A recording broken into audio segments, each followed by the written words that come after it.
Муса, Джалиль, чулочки, их расстреляли на рассвете, когда еще белела мгла.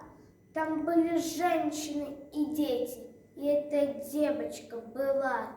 Сперва велели им раздеться, затем к обрыву стать спиной, и вдруг раздался голос детский, наивный, чистый и живой.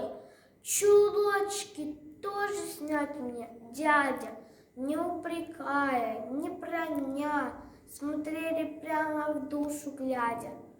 Трехлетней девочки глаза, чулочки тоже, и смятением эсэсовец объят, а рука сама с собой в волнении вдруг опускает автомат и снова сковым взглядом детским.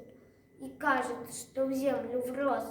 Глаза, как у моей утины, смятение смутно произнес, овеянный невольной дрожью. Нет, он убить ее не сможет, но дал ночью спеша. Упала девочка в чулочках, снять не успела, не смогла. Солдат, солдат, а если бы дочка твоя бы здесь бы так легла? И это маленькое сердце пробито пулью твоей. Ты человек, не просто немец, ты страшный зверь среди людей. Шагал эсэсовец упрямо, шагал, не поднимая глаз. Впервые, может, эта дума сознание отравленным зажглась.